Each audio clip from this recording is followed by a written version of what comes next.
I guess we don't do dessert anymore. I missed that memo. Would a cupcake kill you? Welcome into the Bro 4 Squad podcast, where we're just a bunch of bros drinking beer and talking movies. This is episode 127, and I am your host, the Mayor, Jeff Hornacek. Thank you guys so much for checking us out. And before we get into the movie discussion, first we go into the paint to the enforcer, Matt Geiger. Matt, if Banner and I were kidnapped and the only way to save us was to fight your way through through the underground in a series of thugs and mobsters, what would you do? I mean, before I fight, first you got to talk tough for about 20 minutes, chest up to someone and tell them how you're going to kick their ass. It's kind of like sex. When you meet a hot chick, you want to tell her for about 3 hours how you're going to bang her before you actually do it. But then, me and the guy would probably have a lot in common. We'd probably both like sports and, music and some other stuff. So then we'd probably just start our own pod. I'd call up Ronnie Cycli. He would agree to be the lawyer for it. And then we'd just make a lot of money off YouTube. Not sure what would happen to YouTube, but, we can maybe pitch you in or, you come on as a guest spot or something if you ever get out of the room. That sounds awesome. It also sounds like the mobster guys might be able to get us in touch with a good bookie. Yeah, for sure. So I have a couple WNBA bets that I think are hot. They're basically locks. I just need somebody that's ballsy enough to let me put down some scratch. Or just someone ballsy enough just to bet against you, since no one ever bets on it. Very true. Yeah, in order for me to make money, there has to be like someone on the other end. Yeah. Isn't it illegal to bet on WNBA? What? I mean, sure. Yeah, that's why no one does it. It's kind of almost illegal to watch it, right? Next, we go into the lab to the mad scientist, Brian Banner. Banner, as a scientist, if I were to dig up my old desktop from middle school that I destroyed downloading Nickelback and Linkin Park songs on LimeWire, what are the chances that you could get it operational again? How much porn did you download on it? Play the fifth. Enough. Yeah, I could probably do it. But they're probably all like pictures. Remember that? When you would just like download a picture? We didn't have too much video. We were too scared to download video because we actually thought that would just like destroy our computer. Yeah. Right. I remember just searching like boobs and now I minimize my like crucial documents from work just to watch RedTube for about 20 minutes. That it's like when you're watching the NCAA tournament and they have that boss button. Porn needs one of those at work. Oh, boss coming by. What a day and age we live in. All right. If you have not listened to our show before, or even if you have, then you know that we start every episode with the most important thing in any bro's life, and that is chest day. Now, our chest day today, another conception of Matt Geiger. Matt, why don't you explain to the people what we're doing tonight? Well, Jeff texted us last night and said, hey, what should we do for the episode? Because that is pretty much all the energy we ever put into any of these episodes. Just honestly, it was a lot better because it was the night before and not the day of. Yeah. Actually, we're ahead of the game. A lot more into this. And I said, I don't know. Let me think about it. And I woke up this morning, took a shit, and I thought, okay. So each one of us are movie producers. We're over a studio. Thank God, finally, after bitching about movies for 4 years, guys, they're finally giving us the keys to a Cadillac. So we have to pick a trilogy or franchise, and then we have to pick the director and the cast for it. So we got to reboot something, a trilogy or a franchise, and then we got to get a new hot director and a new cast that'll hit theaters in 2021. If we have theaters then. Well, theaters are back. So yeah, theaters in 2021. So who wants to start us off? I'll go first. Okay, Banner, go ahead. All right. So my franchise or series of movies that I decided to remake is The Mummy. And that's not the Tom Cruise ones that came out a couple years ago. This is the Brendan Fraser ones that came out, late 90s, early aughts? Something like that. And then 10 years later, we got that. I'm kind of surprised you're even touching that. It is, but I feel good about it. All right. And I think you guys are going to like these. All right. So Rick O'Connell, that's Brendan Fraser's character in the original. Chris Hemsworth. Okay. Wow. He's a pretty easy cat. If he's in anything, I'll be like, okay, I'll watch it. Yeah. All right. Evie, his love interest. Emilia Clarke. Nice. Wow. Also, real quick, she's in anything, I love it. I think Chris Hemsworth is too competent to play Rick O'Connell. Like, wasn't Brendan Fraser a part of his appeal was he's more like a Chris Pratt. Like his gun might accidentally go off in his holster or something.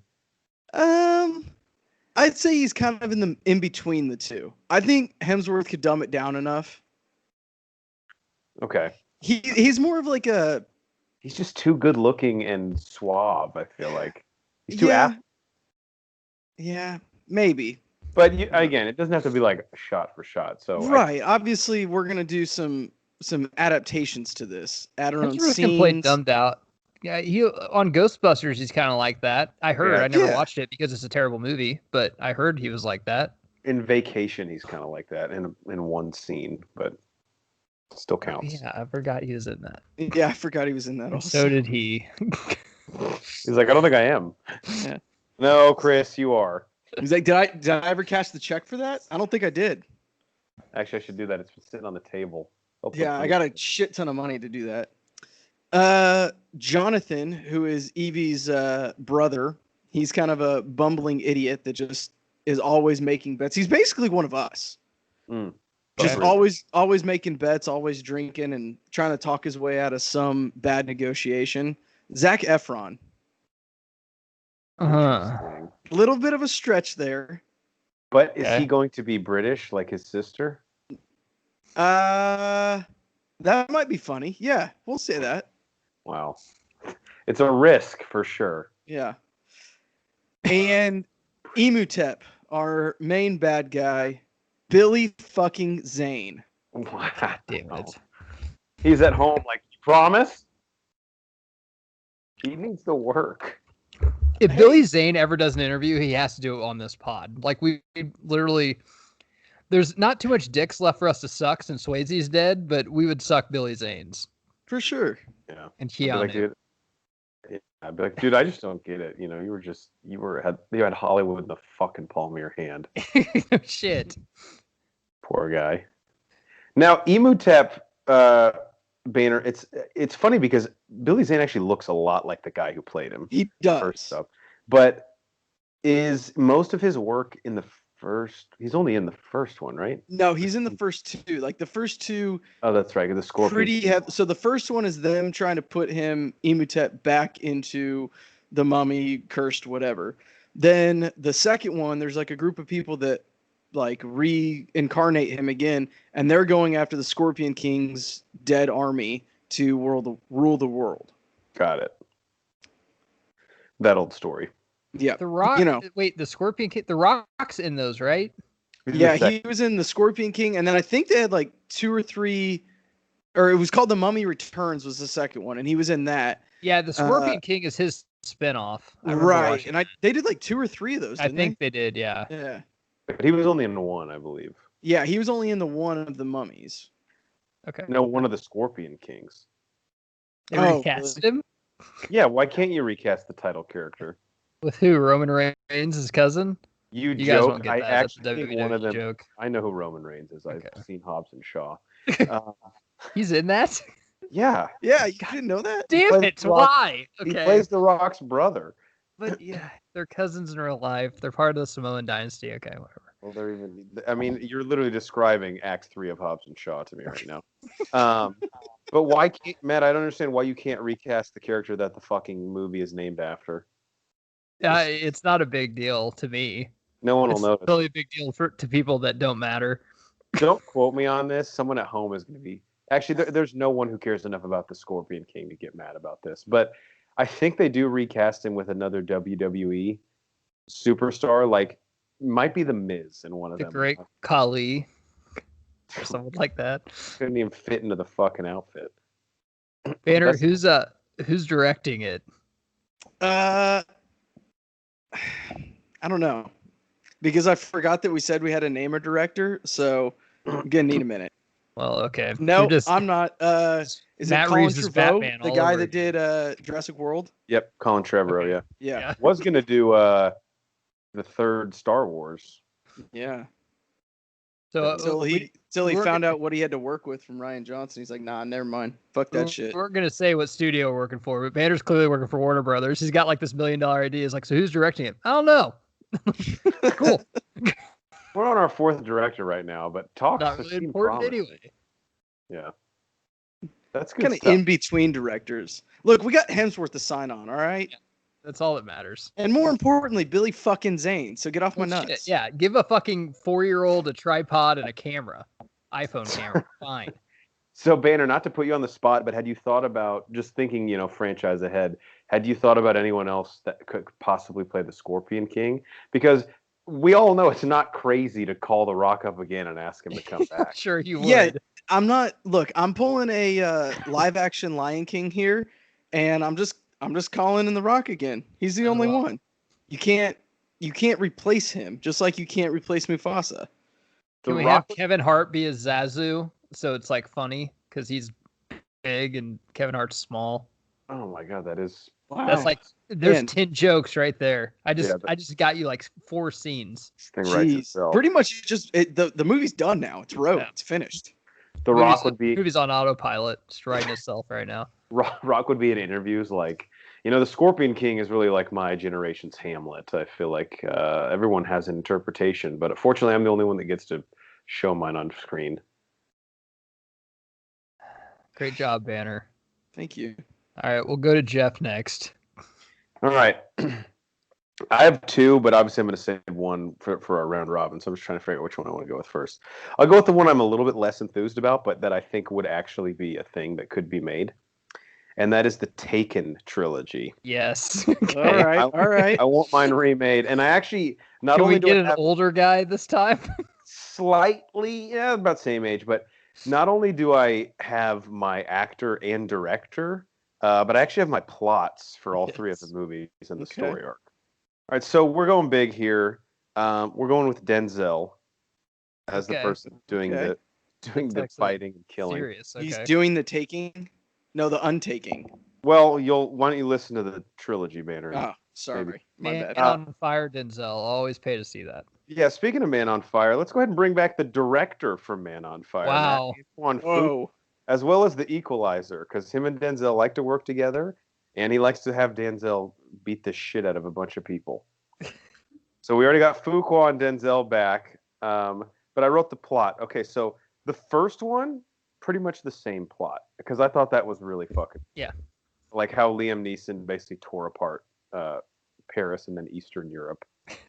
All of Eastern Bloc Europe. He did almost as much damage in a weekend as they do to each other in a fucking year, which is a lot. So same plot to the first one. I mean, obviously like variations, like not the same thing, but I like the first one. The second one is a revenge story. So in the second one, Liam Neeson gets kidnapped by the father of one of the guys that he killed in the first one. And there's that scene where Liam Neeson's like, dude, I literally killed like 50 of them. You're going to have to be more specific with who you are. But for me in the second one, I want a revenge plot. So we all know Denzel and Fuqua can do like his revenge storyline, like Man Scorned. In the second one, Liam Neeson takes the bad guy's daughter in reverse order. Okay. So the bad guy from the first one who took his daughter, he's like, hey, why don't you try this fucking outfit on for size? Just gonna take yours. And he goes a little fucking crazy, and it's like kidnaps back. Okay. So then the hero becomes the enemy in the second one. Correct. Kind of. Anti-hero. It's a little Frank Castle type. There's a lot of like, introspection here. You're like, am I okay with this? I mean, this guy's bad, but this chick's 12 years old. And then in the third one, I thought this would be interesting because this is always the hard thing in a series called Taken. Like, okay, well, what's with all the kidnapping? Like, no one has this much kidnapping surrounding their life. But in the third one, the crime syndicate that the bad guy worked for originally, I'm assuming he's had his neck snapped by Denzel now, they hold Denzel Washington's wife hostage, played by Kerry Washington, and he is forced to kidnap someone else. I haven't yet written into the plot who he has to kidnap. But that's basically his job in the third one. So he has to like hunt down this girl or boy that he needs to get to free his wife, and he has to kidnap them. So that's the new Taken trilogy. Great job, Jeff. Yeah, I like it. I like the plots. I like how they build on each other. You progress through the story. Everybody gets a little bit more depth to them as we go on. Yeah, there's a lot of depth, but I also want you guys to know there's a lot of just neck snapping also. So don't think that it's not Pride and Prejudice. I like who you root for. You're going to hate the next one. It just keeps people guessing. It's awesome. Unless you're a real sick fuck and you're like, I'm actually not against him here. I mean, I'm just like Denzel, so he could do no wrong. I really don't care. Look, you don't get even, you get ahead. And that's all he's doing here. He's kidnapping the 12-year-old girl. Matt's like, well, she kind of seemed like a brat anyway. All right, my turn. I'm going to go right into it. I'm remaking Back to the Future. This is Jeff's favorite movie. I don't know about franchise, but Back to the Future is his favorite movie. We've done a broback on it. We've also done a movie commentary. It's on Netflix right now.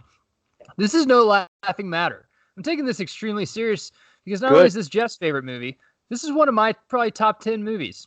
And I'm not even kidding. There's a lot of times we're on here, do not remake this. This is very remakeable because you can remake it right now like I'm about to, and it won't even come close to identifying with the first movie because now you can make it in present day and the parents could be going to high school in like 1993, which I think would be fucking perfect. So that's the coolest part of this is the entire, like the plot device of like seeing your parents in high school put with a contemporary spin. It just has a whole new level of intrigue to it to me. You could literally make this movie every 25 years. 100%. Yes. So we got, and it would be great every time. Honestly, almost do it scene for scene even. Yeah. So we got the late 50s, early 80s. Now we're going to get 2020 and the early 90s in this one. So first off, we need a director. Somebody that can do it a little serious, but also, you know, you got to have fun with this, but it also has to be a good movie. It can't be a comedy. And I think this, is an easy pick. Taika Waititi is my director. I mean, wow. From Thor Ragnarok to Jojo Rabbit, he would capture this perfectly. I've read some other fan art that thinks Tarantino tried to make this his own. I think Taika would be a fan of this and be like, I know what we want with this, but I can actually he's not going to be like, well, I have a vision for this. We already have a vision. We know what we want. We just basically need you to make it fun and just a little bit original. I think he'd be perfect. Yeah, Tarantino wouldn't want to make, I don't want to say someone else's movie, but yeah, he has too much of a distinct style that he's not going to take on a project where he can't completely revamp it. It'd be a Tarantino movie the whole time. It just wouldn't be good. So Marty McFly, I think this one is hands down. I think it should be Tom Holland. If you couldn't get him, I'd go Taron Egerton. I think he could do a pretty good American accent. Tom Holland, I've seen a bunch of fan art. Tom Holland was a main pick, but no one's picked Taron Egerton. I think Taron Egerton would be very good in this role. I'll say this, and again, you know, with all these remakes, we're not exactly trying to like make the original movie like paint by numbers, but Tom Holland to me gives me the most nostalgic feeling for Michael J. Fox. Absolutely. I mean, Zac Efron is too cool. Holland's still a good-looking kid. You can believe he can get hot chicks, but he's not like the jock or like the hottest dude in school. He's just like a good-looking kid. So I love Tom Holland in this role. For Jennifer, I'm going to cast Lucy Hale from Pretty Little Liars. They go well together. And the other thing, I just really don't know too many young actresses, I guess. It's kind of hard when you're looking through them. Some of them just don't have the resume. I liked her in Pretty Little Liars. And Jennifer really doesn't play that big a part in this, if you really think of it. She's really in like 3 scenes. So let's get to the meat and potatoes here. George McFly. I haven't seen anyone talk about this actor, and I think he'd be perfect. Once again, high school in the 90s, 2020, I'm going Johnny Depp. And he's going to grow out his hair like What's Eating Gilbert Grape for the 90s. Because we're talking grunge. Yeah. We're talking, and he could be funny and quirky. I mean, he could play this fucking role, man. I'd be interested to see him. He could definitely play a fucking creeper in the 90s. Yes. Dude, Peeping Tom in the 90s? He would probably try and go like method and play it like Crispin Glover, but like over the top-ish. The other thing, you'll see my theme here, but for 90s, I want to have actors that were big in the 90s. And Johnny Depp was in Cry Baby. He was in What's Eating Gilbert Grape, so that's why I'm casting him. As Lorraine, casting Jennifer Garner from Alias in the 90s and stuff like that. I think she'd be great. And also, you put her in a Sporty Spice outfit, she could pass as a high school chick when you go Back to the Future. Mm-hmm. Oh, I didn't even think about that. Yeah, because it's essentially, I can't remember the actress's name. I know her daughter is Zoe Deutsch, but Leah Thompson. Leah Thompson, yeah. But yeah, I forgot that they really just age her up in modern day, and she essentially plays pretty much. That's interesting. That's a really good pick there. Yeah, she's ageless, Jennifer.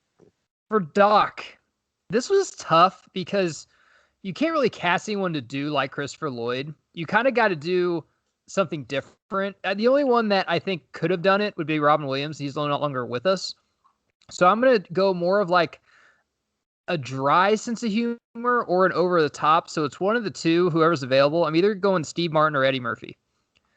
Because once again, I'm thinking 90s people that were big. I love Steve Martin from Saturday Night Live. I'd even maybe throw in Bill Murray, possibly. But I think he'd play it too much like Christopher Lloyd. But those are the two I'd go with Doc. I don't Those know. are the only two I know I'd probably get a hum on. But Steve Martin, I think, would fucking kill it. Okay, so Murphy is... I just don't know if I could see him as like this scientist that hasn't talked to society. I feel like it would 20 be like a Dr. Dolittle situation. The only problem I was doing is if I cast Murphy, it's just too much like Nutty Professor. Right. So I'd probably go either Steve Martin or Bill Murray. Man, that's really interesting. A lot of I'm trying to the think- ones. A lot of my wife just said Christopher Walken. That's like the best one, probably. Yeah, that's a good one. And you know what? I might like Walken with Holland the most. That would be a fun. Yeah. Dude, now that I'm thinking about it, Michael Caine too. I know Alfred is, or excuse me. Nah, Michael You can't Caine just is cast too Michael Caine for everything. Yeah, he's too sophisticated. I don't hear that's fucking bullshit, but whatever. All right, these next three Jeff's gonna love. So for Biff, Oh yeah. it's the 90s. So we're talking grunge. It looks like he just got out of the shower. Band t-shirts. This guy pulls it off better than anybody. Jason Momoa. Yeah. Yep. And because it'd be funny because we could say he got held back like 3 fucking times, but he's just yoked as fuck with a Slayer t-shirt on and dreads. Now, I was also thinking about casting Chris Hemsworth, but no one can believe that Jennifer Gardner doesn't want to get raped in the back of a car by Chris Hemsworth at prom. Like, I would want to get raped in the back of a car by Chris Hemsworth at prom. Momoa is a good-looking man, but you can actually believe some women aren't into the whole hairy thing. Well, and for future Biff, you know, when he's like a loser waxing George's car, Yeah. we could just redo the CGI skinny Momoa Yes, from the skinny Super Bowl hand, yeah. commercial. Yeah. That would be hilarious. And he can be really funny. Oh yeah.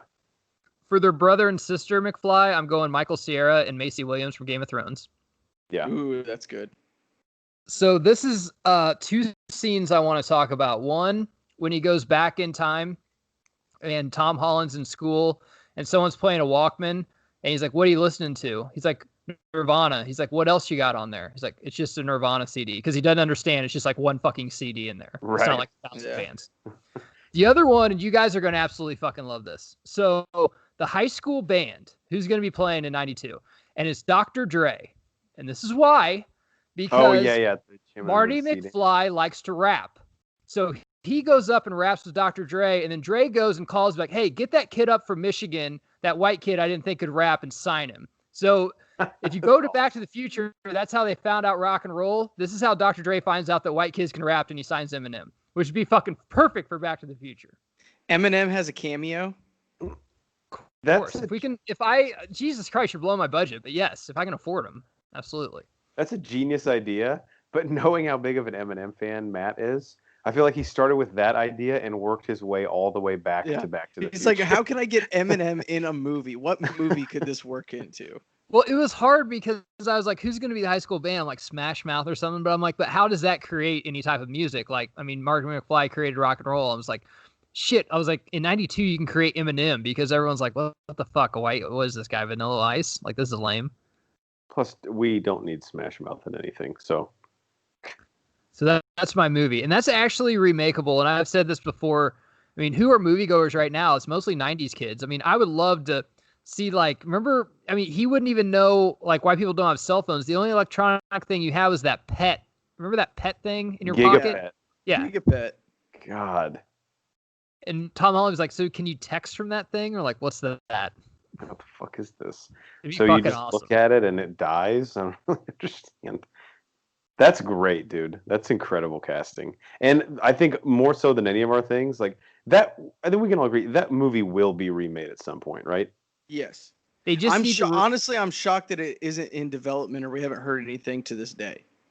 It just needs to be in high school in the 90s because you can do baggy pants. You can do so much stuff. Bowl cuts. It'd be like the dyed beginning hair. of 21 Jump Street, but like Yes. extended. Not so Slim Shady. And it would be a cool way to introduce like kids of this generation to like what we grew up with. Yeah. Yeah.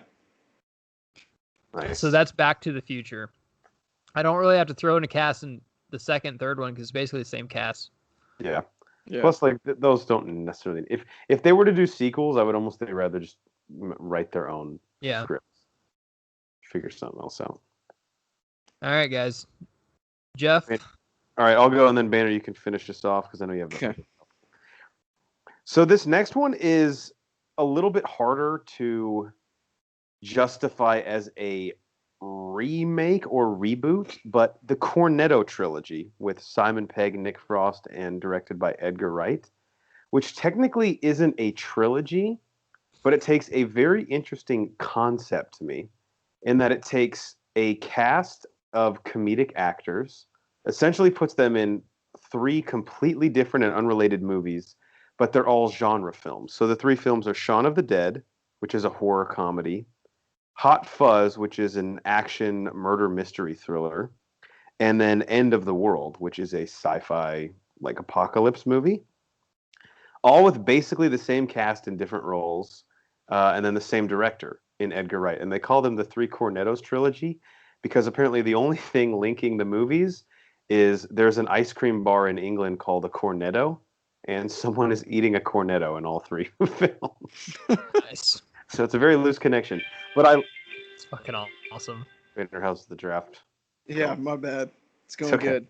I'm the 4th pick, if we were wondering. Oh, okay. Good luck. Take a kicker. You can always get a running back later. I love the concept of this, of like one director with a cast of actors putting them in different types of films, like genre films. The only problem is my director's already been mentioned on this show. So first off, I want Taika Waititi. Everyone wants him. Yeah. He can do everything. I know. But that's why I think he would be great for this, because I'm going to put him in a couple different genres. Now, here's my cast. We have Robert Downey Jr. Number one, Robert Downey Jr. is a comedic treasure, and I'm really worried that we're not going to see that much of him post the MCU. Because Doolittle was just a complete train wreck, and I'm worried that he's going to be a little gun shy and scared of like tarnishing. No one saw it. No one even knows how bad it is. So he's fine. Yeah, he'll be all right. I also want Winston Duke, who plays M'Baku in obviously the Black Panther movies. He was in Us. He was in Spencer Confidential.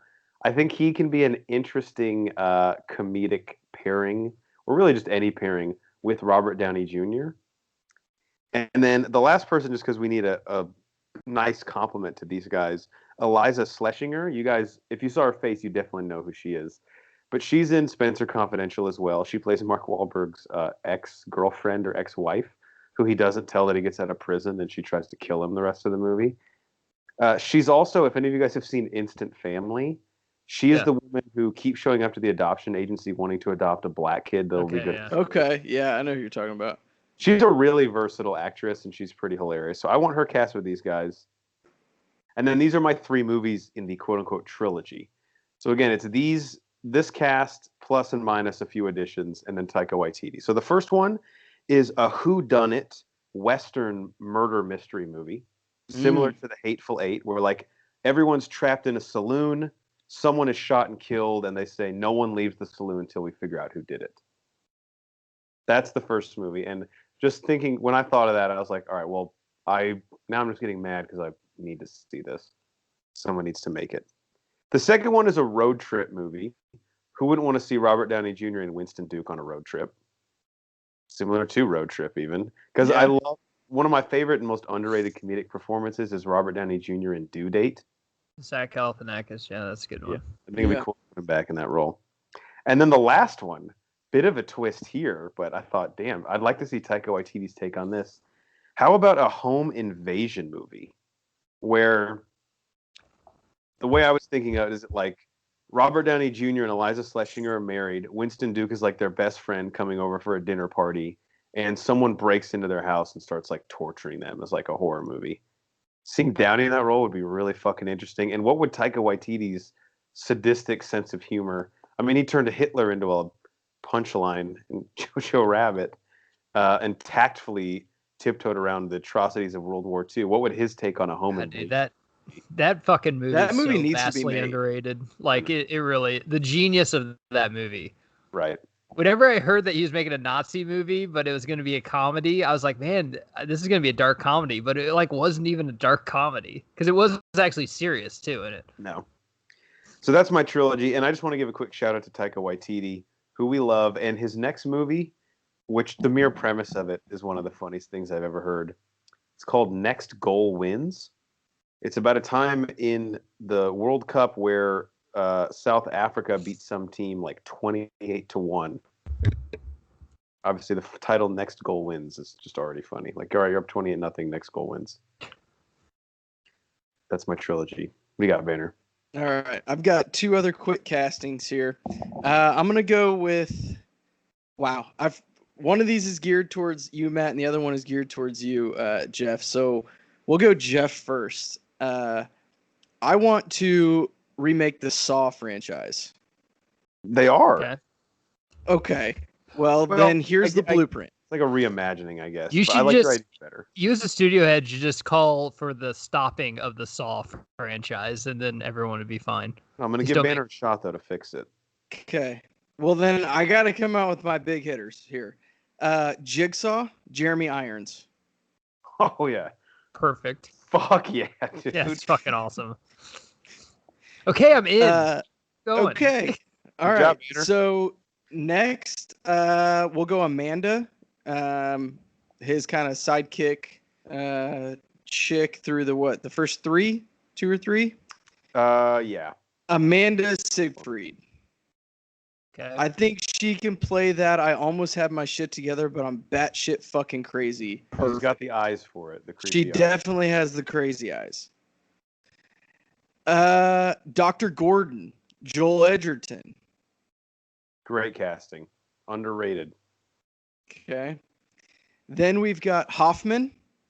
And this one, okay, so Hoffman and Matthews, I had a hard time picking. I know I want these two actors, but I couldn't decide which one went where. But I'm going to go Hoffman as Jude Law. Yeah. And Matthews as Michael B. Jordan. Wow. Directed by Jordan Peele. Woo! He closes strong. The problem with Matthews as being Michael B. Jordan is he's in no way unlikable. And Matthews is kind of like an asshole. Is Joel Edgerton and Taron Egerton related? Great question. I don't think I so. don't think so. I don't think Joel's English, is he? Yeah, I don't think he is. I could be wrong, though. It'd be a lot cooler if they were. You know what I mean? Be a lot cooler. All right. And my other one, Matt, this is more for you. Pirates of the Caribbean. Okay. This one's tough. You Again, guys also know how sacred this franchise is for me. Be gentle. I'm just going to get out of the way. Taika Waititi directing. We all know. We all God. love him. We need My to get off his fucking dick God. too. Jesus Christ. He's going to be busy. All right. So playing Jack Sparrow, I think the only one that could be respectful but still do it good, already mentioned tonight, Robert Downey Jr. Jack Sparrow will always be Johnny Depp, but I think Robert Downey Jr. could have an interesting take on a quick talking, always getting myself out of these weird situations pirate. Sure. Elizabeth Swann. Is he still a bumbling drunk, though? See, I don't think so. I think he's a little bit more calculated than that. Okay. Elizabeth Swann, Daisy Ridley. Yep. Cool. Will Turner, Kit Harington. Yeah. Okay. Jeff doesn't know who he is, but that's fine. Yeah. Jon Snow, obviously. This one, not 100% confident in this, but I'm going to go with it. Captain Barbossa, Idris Elba. That'd be awesome. Dude, he should have been in one of the original Pirates movies, I feel like, right? I think so. Historically, most pirates are black. Portuguese. A lot of them are Portuguese, too. He's black? I don't even notice stuff like that. He was rumored for Bruce Wayne, which I was like, okay.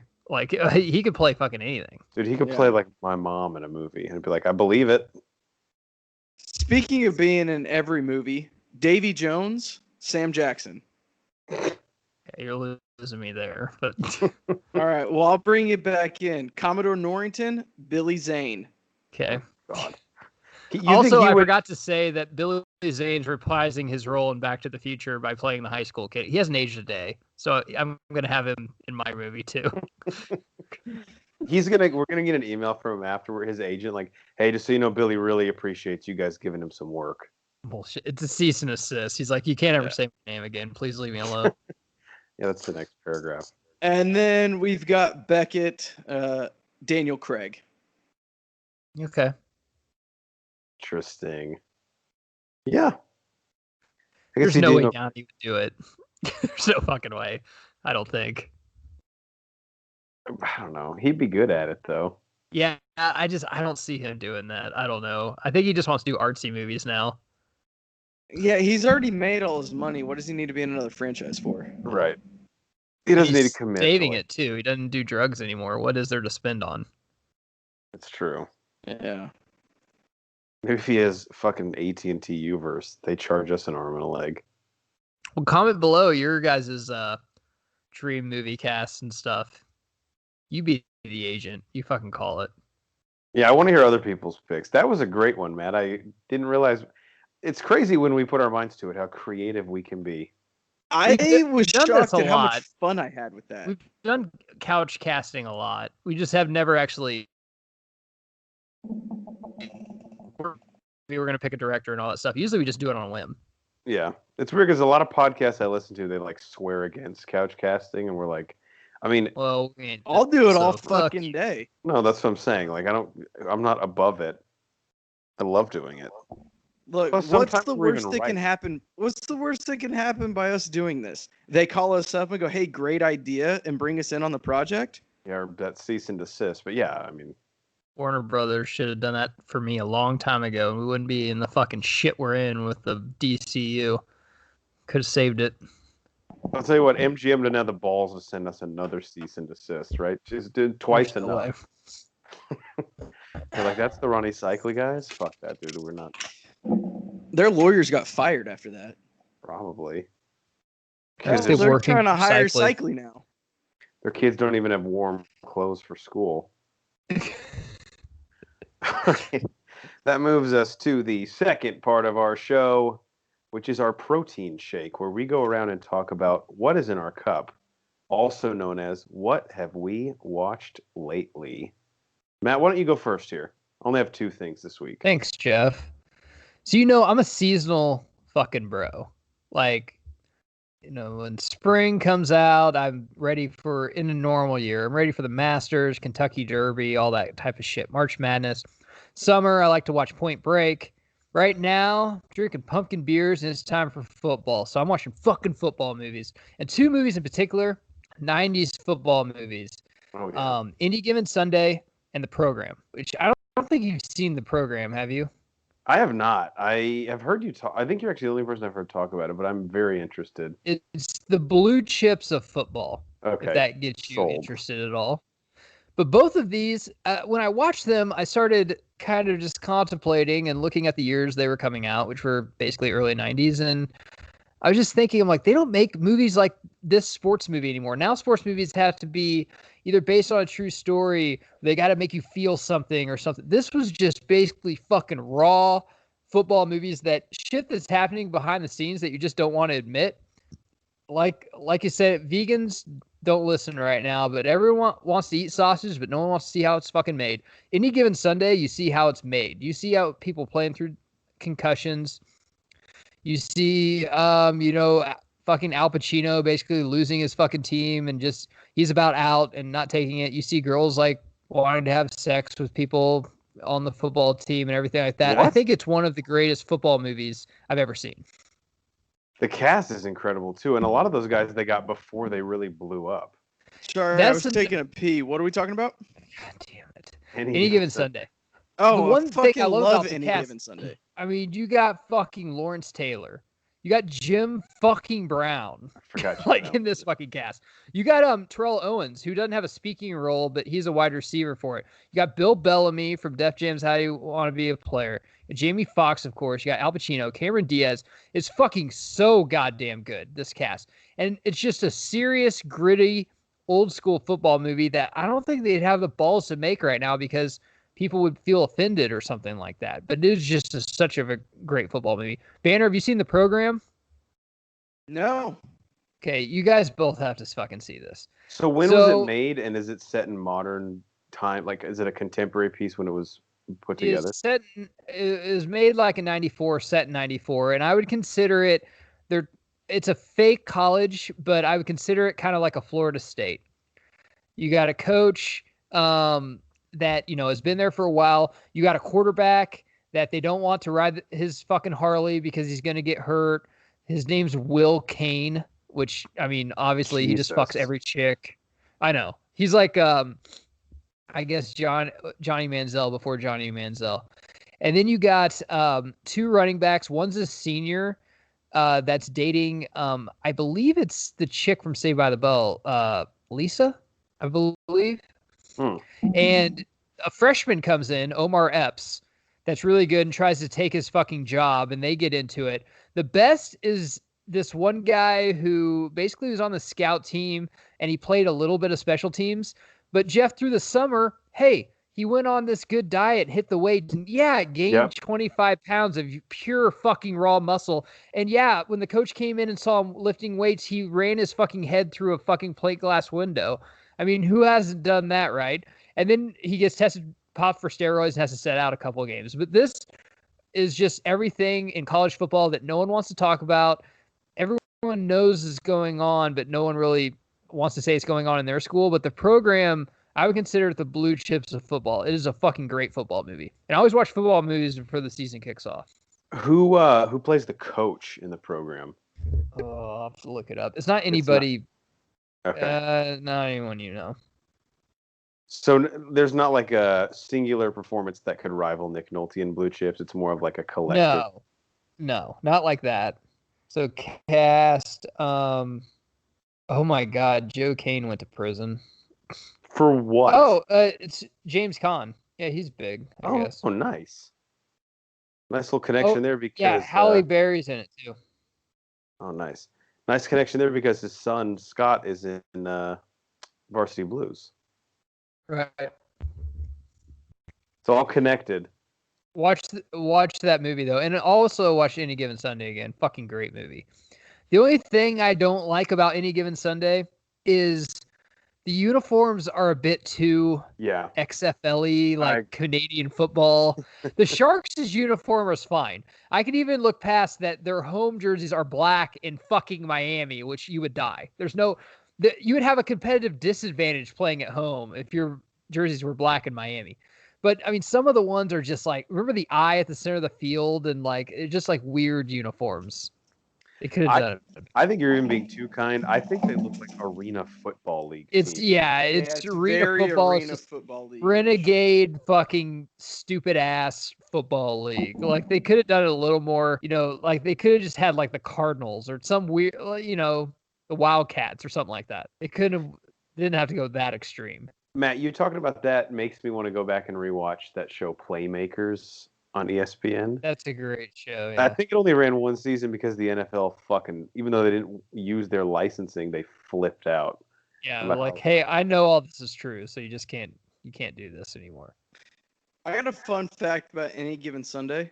First dick I saw on screen. Oh, nice. Very cool. I love where Lawrence Taylor basically has like 8 concussions and he's probably going to die of CT in 2 years, but he has to play the last game, not to make the playoffs or anything, just so he can get this one more tackle for a bonus. Yeah. I do always love, actually, this reminds me, like, it's usually just the last week they do it, but on Sunday NFL Countdown, they talk about like all the guys who have like bonuses like that they could lock in last week. Oh, and honorable mention, great acting job at James Wood as the medical doctor. Yeah. Fucking, because he's so sleazy and just like, yeah, we'll let him play, whatever. He's fucking Hades. It's perfect. Steamin' Willie Beeman. What a great name too. All right, you got me in the mood for football now. Dennis Quaid's in it too as a quarterback. Yeah, he's the quarterback who like got hurt, right? Yeah, he's like the Troy Aikman that's like at the end of his career, just barely holding on. Drew Bledsoe or something. Bledsoe. Yeah. He says you can't lose your job to injury. No one. All right, Banner, how about you? What's in your cup? All right, guys. I watched all 3 of the Pirates of the Caribbean movies. The first 3. Haven't got to the 5th one yet, and I would refuse to watch the 4th one. Guys, it's a good fucking series, man. It's a good trilogy. The first one obviously is clear cut the best. I've said this before. I think the second and the third one are the same movie. It's just a really fucking long movie. But they're good. You get a lot of different aspects of each character. They all kind of evolve, and you really get a good picture of where they are, which I think is sometimes hard to do in one movie. And I just can't get enough of Jack Sparrow. He's a hero of mine. Do you think the first one works so much better than the other ones because Will's character, once he's like accustomed to pirate life, sort of like the shine, like the interest is kind of gone, like his coming of age, not coming of age, that's the wrong word because he's already fully grown. He's coming to the realization that piracy isn't as bad as it's chalked up to be. Right. Once that happens, that's like the most interesting arc in probably the whole series. Also, yeah. I feel like the villains they literally are repetitive because Barbossa just keeps fucking showing back up. Yeah, I mean, he wasn't in the second one till the last scene. He was that bombshell, like, oh, he came back. He's a little over the top, but I love Barbossa, so I'm okay with it. No, he's great, but like, what makes Batman so cool and other franchises, you get like a fresh villain every time, sort of be the foil to the hero. Yeah, but when he comes back, he's not really the villain anymore. He's more of a anti-hero at that point. True. Because you have Davy Jones in the next. Well, you really have Davy Jones in the first one, then it's Lord Beckett in the third one. Even though it's kind of both in both. And it's the script in the fourth one. You know, who's the real villain? Right. Like, what if we put Johnny Depp and Penelope Cruz back together, like in this piece of shit? No one's really interested in that. Yeah. My biggest problem with Pirates is that each movie, they're like, okay, how can we top this? How can we top this? Like CGI fest. And the first one, even though it was a ghost story, it was just, way more grounded. And then they're like going over the world's edge because they think the world's flat and all that stuff. And I'm like, it's just a CGI fest. The thing that makes the first one so much better is your main character, your Jack Sparrow, honestly doesn't really have a big part in the plot. The whole plot is the Black Pearl getting uncursed by returning all the gold, and you got William Turner, who is the crux of that. Jack Sparrow's just in there trying to get a couple bucks. Yeah. Kind of on the outskirts and weaving in and out the whole time. Like, which is what's you so can great honestly about take him out of the movie and the plot still makes sense. It's not a good movie, but the plot is still there. Well, that's the humor, right? He could be like literally in a place where the world is collapsing around him and he's just interested in like stealing the guy across from his pocket watch.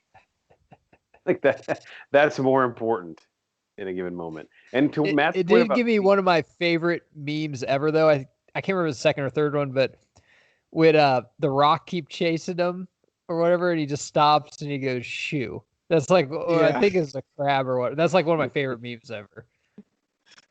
To Matt's point about CGI, I'll just say, if you're listening out there and you work at a company that does CGI, just because we can doesn't mean we should. Yeah. We don't need fucking everything. We got a bunch of nuclear bombs, but you don't see us just fucking, destroying countries every day.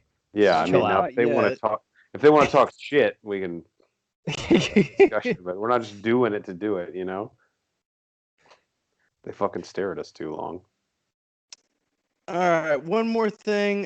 Me and the wife, we started over on Unsolved Mysteries from back in the 80s or early 90s when it first started. Got a lot of what are you watching that updates? On? Hulu.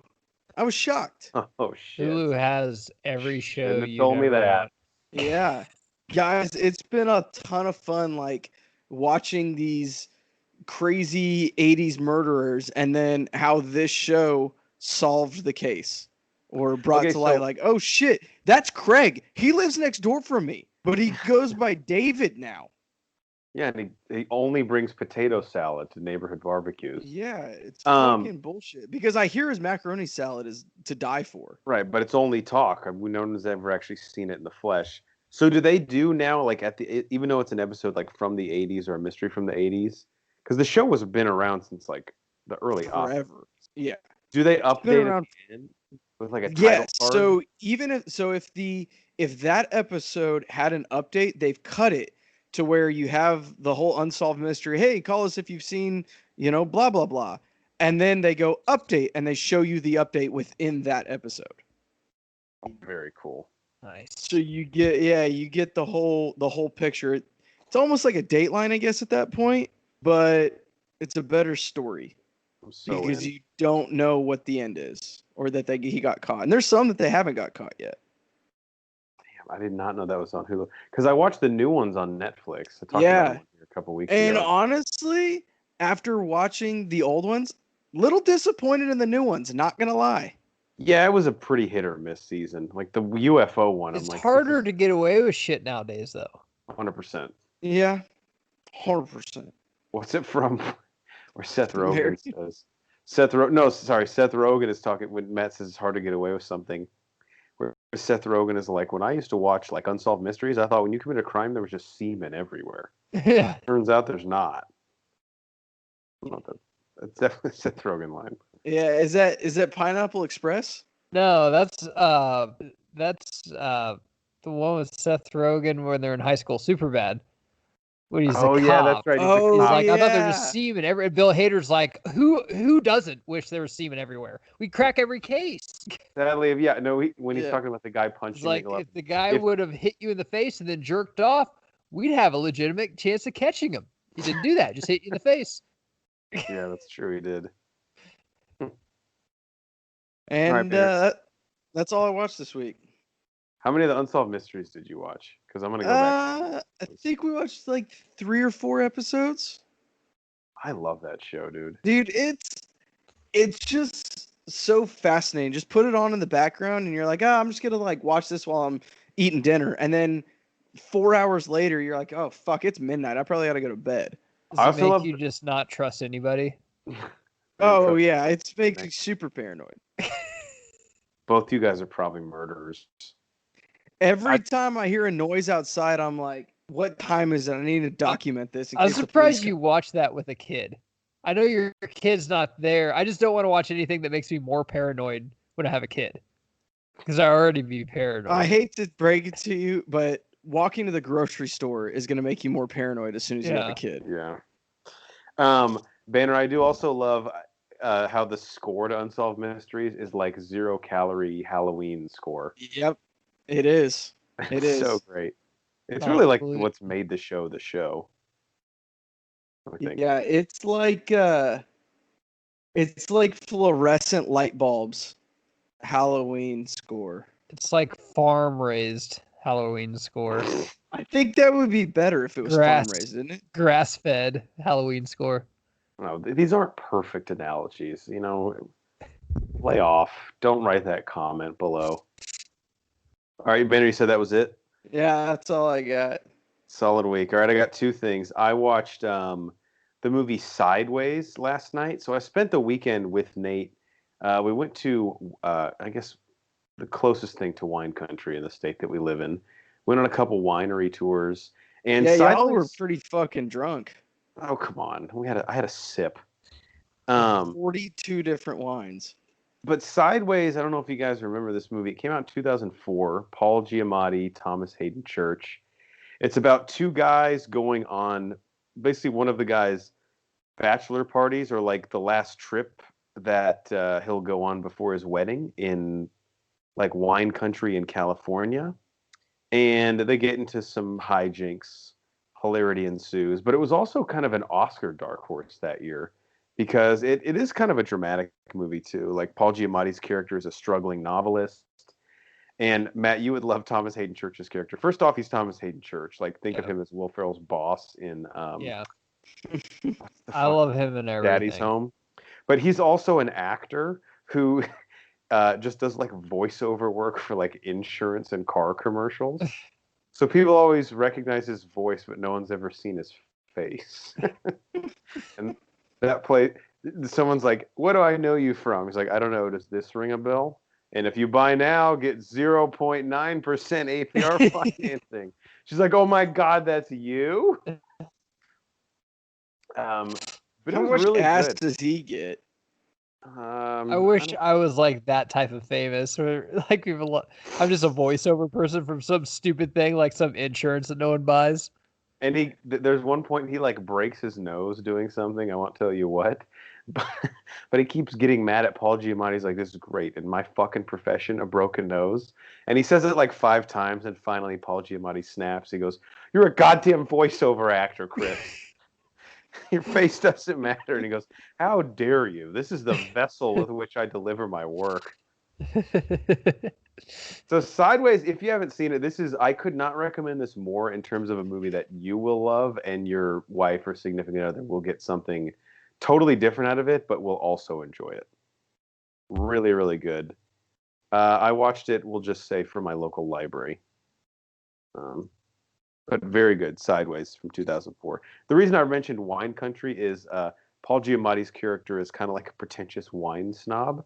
So Thomas Hayden Church, anytime a woman like says she likes wine, he like tries to hook her up with his friend. He's like, that's not like a personality trait, right? Like drinking alcohol.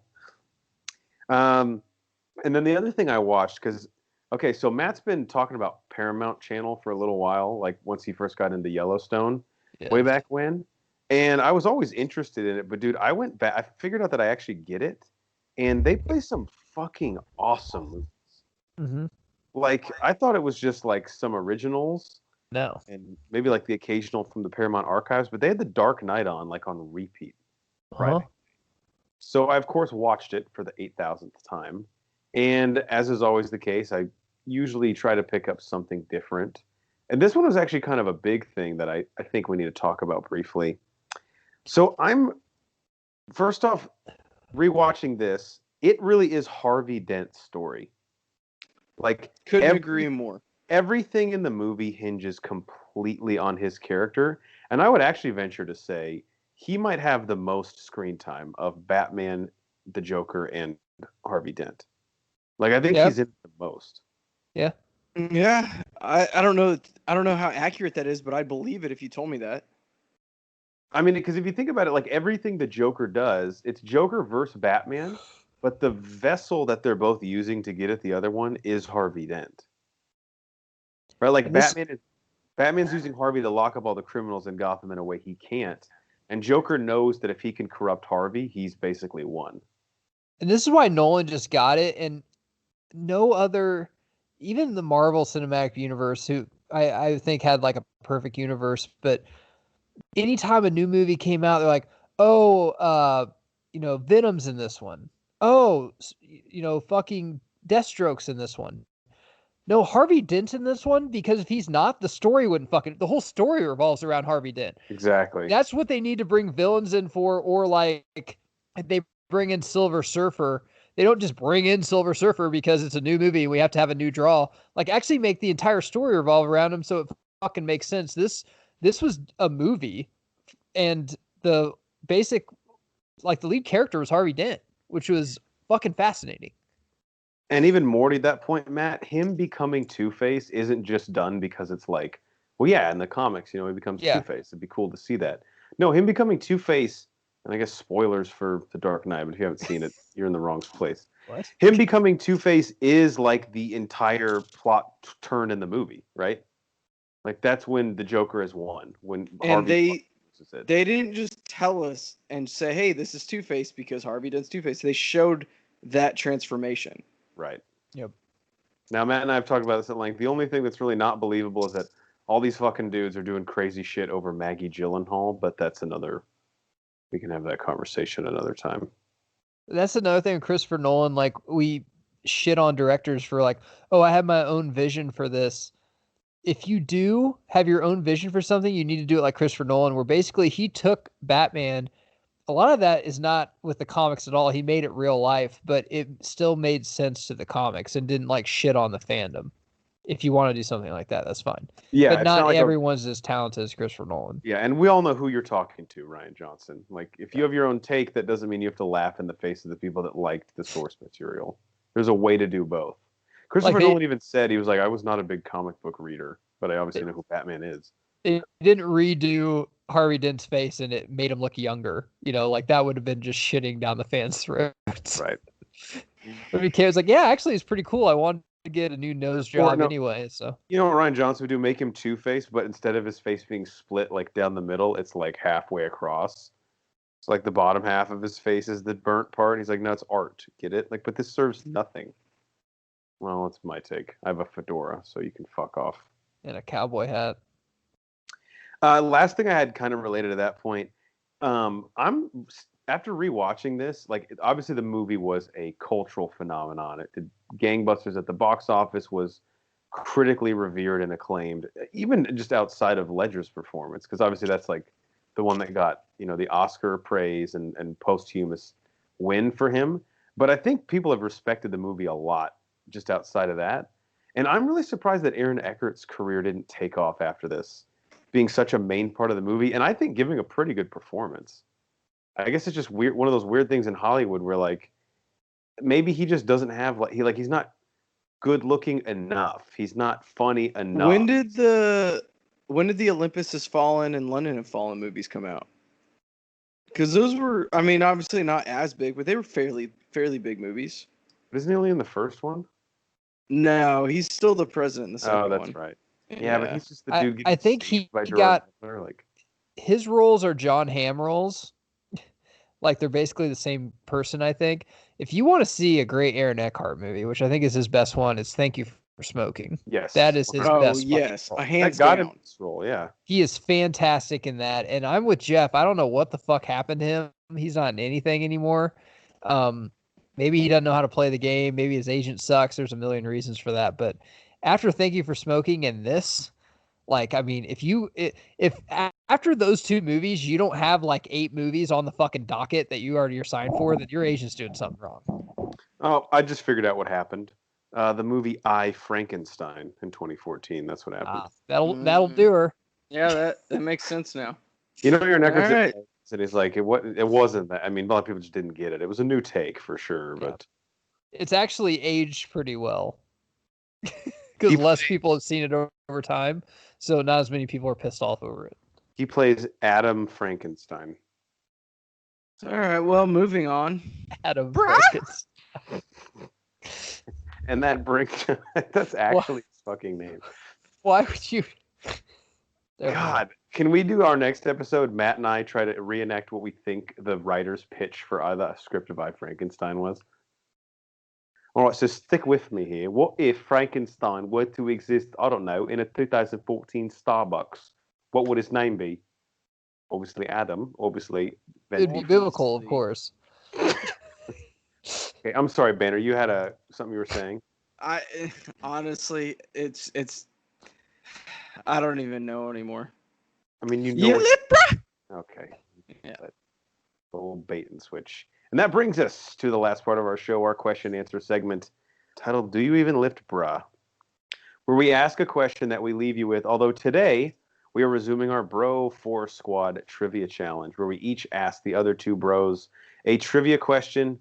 Every time we get one right, we get half a point. First person to 25 points wins not only the contest and bragging rights, but they get to pick a movie for the other 2 bros to do a commentary and or review on. Now, looking at the scoreboard with the update, I don't remember how these happened, but they are happening in abundance. Oh, steals. That's right. That's how you get half a point. Because I have 3.5 points, Banner has 3 points, and Geiger has 4.5 points. Just remember the rules. I mean, it's kind of like Whose Line. We can change up the rules. Right. Whatever will benefit me, I'm in favor of doing. Look, it's our podcast. Well, that's not true. It's Cycles. But we can make up the rules. We can do what we want. Yeah, as long as Cycly doesn't ask us to sign anything, I think we're in good shape here. Banner, why don't you go first? Okay. So you guys know me. I like to do themes. So we were talking about remaking franchises. So I got digging a little bit on franchises and a couple franchise trivias for us. Not really trivias, just do you know? It is trivia. I don't know. I'm drunk. I hope it's Uh, Matt, which franchise grossed more all time? Star Wars or Harry Potter? Like all of Star Wars? All of Star Wars from back in the 70s, 80s, through the prequels, now to the sequel trilogy, including the anthologies, and then obviously the 8 Harry Potter movies plus the additional 2 Fantastic Beasts movies, which I know you haven't seen any of those. So that's why I thought this would be interesting. I'd say Harry Potter because overseas. Okay. You're wrong. Because it's either you're right or you're wrong. So Jeff, I'm Sure. sorry you don't have a chance to steal. No, totally fair. Yeah. Star Wars was 9,307,186,000. Harry Potter was 9,185,046,000. That's fucking Jesus close. Christ. Really Think fucking. about it though, like the original, the reason that Harry Potter actually is probably dominating that is because the original 3 Star Wars came out number 1 at a time when movies didn't make anywhere near the money they make now, and like really didn't. They were basically, the first one was pretty much like a cult classic after it hit theaters. Then things took off, but the highest grossing movie in 1984 probably made what, like $200 million. I don't Maybe. even know. Yeah. Maybe. It still even seems high. Great question. Yeah, pretty close. All right, Jeff. Again, going on with franchises. Rank these from most grossing to least grossing. X-Men franchise, Fast and the Furious franchise, and Lord of the Rings franchise. Most to least. Yep. If you give me least to most, I'll give it to you. You got the order right. Okay. X-Men is the least. Then I'll say Lord of the Rings, and the most is Fast and Furious. Matt. Can I steal that? I think it's X-Men, Fast and the Furious, Lord of the Rings. Top to bottom. Like Lord of the Rings is number 1. And then who was 2? Fast and the Furious, and X-Men was last. That's mine. Oh, never mind. You flipped the. Yeah. You are both incorrect. What? Fast and the No Furious. way. Fast and the Furious was last. 5,136,814,000. X-Men is next with 5,803,267,000. Lord of the Rings was 5,886,273,000. Jesus. Look, I Lord don't of want the to live Rings- in a world where X-Men movies make more than Fast and Furious. I don't want to live in a world where Fast and Furious movies go to 10 either. I'm just gonna have to kill myself. Yeah, if I were you, I'd start saving up for that Elon Musk Mars trip then. Yeah, okay. Because I think we're on the freight train to both of those things. What's Straight crazy is to those hell. all 3 of those are a top 10 grossing franchises. That is pretty nuts. It's tough with X-Men because I was like, I mean, I know that the first couple are probably better movies than anything else there. I mean, I'm not a huge Lord of the Rings guy. That's why I think that. But the last 3 were just so shitty. But you have to think Deadpool is included in that franchise. Oh, I actually wasn't even thinking that. And Logan and the Wolverine movies. Well, yeah, Logan is great, but being rated R, it's not gonna. And then obviously, like, Yeah, it's gonna hurt you. Apocalypse and Dark Phoenix. Dark Phoenix, I think, did like $80 million at the box Look, office. I didn't even see Dark Phoenix, guys. I'm not gonna lie to you. I did, and as your friend, I couldn't tell you to go see it. All right, so no one got yours. As always, Banner has the hardest ones. Those weren't that hard. Geiger, you're up. All right, Jeff. In Pulp Fiction, I think it's like one of the last scenes. There's an iconic scene where Samuel L. Jackson gets out his wallet. It says the one that says "bad motherfucker" on it. Mm-hmm. That's actually someone's wallet from the cast. Who is it? It's got to be Ving Rhames, right? Banner. But am I wrong? Banner, do you want to steal that? I feel like it's still just Sam Jackson's wallet. No. It's kind of it's not really a trick question. It's Tarantino's. Oh, that's not a trick question. Wow. I mean, he's in the cast. That's awesome. Okay, Yeah, Banner. He's probably in that movie more than any of his other movies. Yeah. I just Banner. thought Ving Rhames was the one guy I could see that would definitely have bad. That would make sense, yeah. I was kind of surprised when I read it. I was like, huh, that's Tarantino's? That's kind of cool. He seems like a quirky guy that wouldn't have that, actually. Right. I don't know. Women love confidence. Good for him. Okay, Banner. In Titanic, starring Billy Zane. There's a Billy Zane. charcoal picture drawn of Kate Winslet. You remember it? When she is naked with her titties? Okay. Vividly. That's a real drawing, and someone drew it. Do you know who? And you guys give me shit for having a hard question the first time we did this. Well, Jeff, do you know this? Okay. I think I do. I do know it. I do know it. Is it James Cameron? Yes. Yeah, I do know That's it. the only thing that would make sense.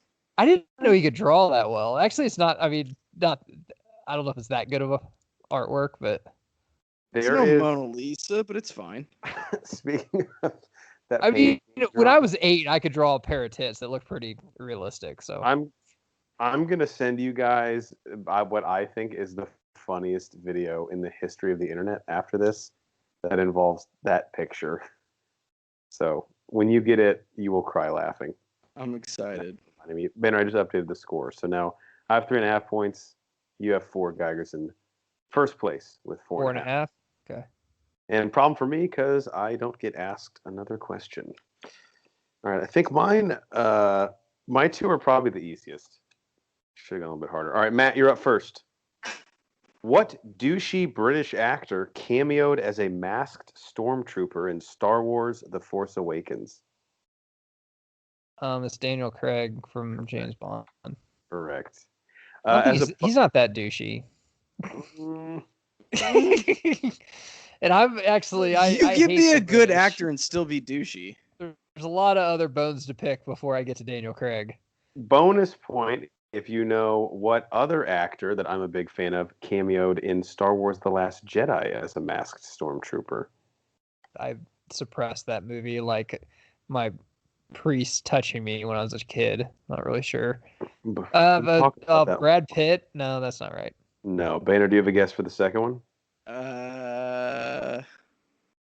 No, I don't. Joseph Gordon-Levitt. He's insufferable. Stormtrooper. Banner, No wonder that. I'm sure he had a bunch of ideas for how the script should go since he was there for a day. He's like, what if my stormtrooper didn't have his mask on? Like, so they just. My stormtrooper was a Guido that fell in love with Scarlett Johansson, likes working out. Sounds like Don John. I'd rather watch his version of The Last Jedi than Rian Johnson's. I'd rather watch Don John than The Last Jedi. How do you like that? Yeah, Matt's like, can't believe you're making me say this, but play Don John again. Instead of The Last Jedi. You know, Brie Larson is his sister in that movie, and she doesn't have a line of dialogue, but she's in like 5 scenes. Because she sucks. All right, taking it too far. All right, now, Banner, this question I think is actually pretty easy, but Nate Thurman and I were playing trivia games over the weekend, and I was really drunk, and for some reason I could not remember the answer to this. So maybe I'm just trying to make myself feel better, but I have a feeling you will be the beneficiary here. All right, Pearl Harbor stars Ben Affleck in what early 2000s heartthrob who fell off the face of the earth?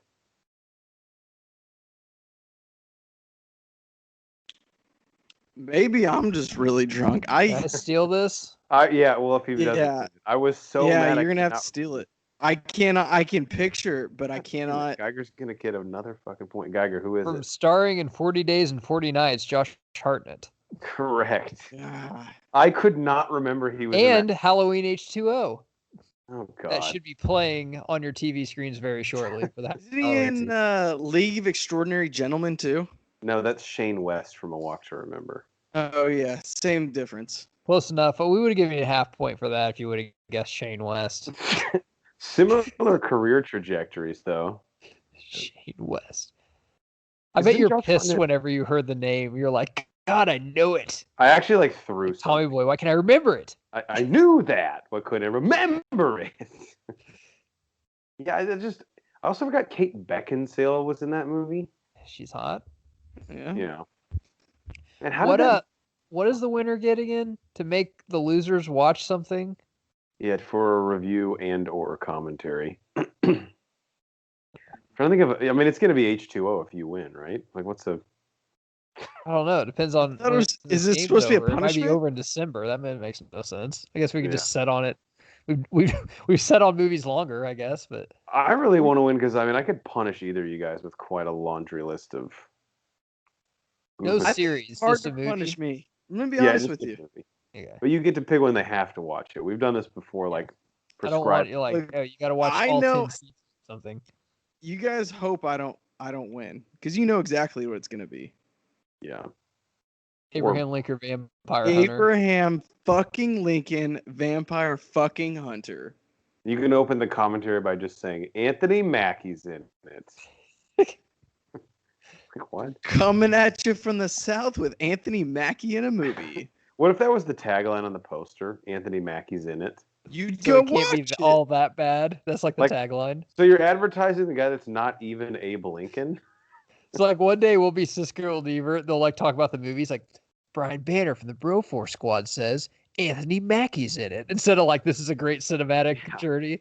Like, is he reviewing it or just reading the cast list? I mean, obviously we can see he's in it. Thank you. How insightful. Those are better questions because they actually like. If you got it wrong, you still got an answer that was in the ballpark. Banner was asking some that I'm like, dude, I don't even fucking know. I'm just on the verge. Like, if this doesn't go well for me next week, like, I'm basically getting my ass waxed here. I have 3.5 points.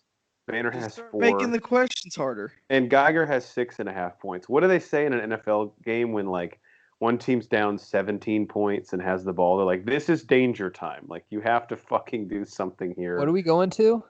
25 is what we Oh said. shit. Okay. This won't be over for a while. Yeah, I'd say we amend it to 10 and then just start over. This is like the Tour de France.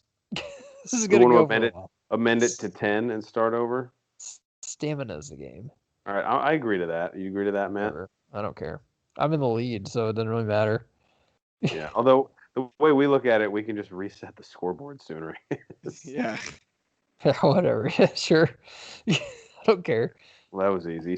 When Cycling doesn't have to get involved, this voting stuff goes so much. Yeah, that's pretty Yeah. easy actually. Jesus, I don't know why our government's having so much trouble. Actually, it's pretty easy when he comes too. He's just like, you can either have it my way or I'll own the entire fucking pod. I'm like, okay, well, I guess we'll just do it your way. Yeah, Makes sense. our meetings end pretty quickly when he takes that approach. All right, what? But he just makes me understand so well.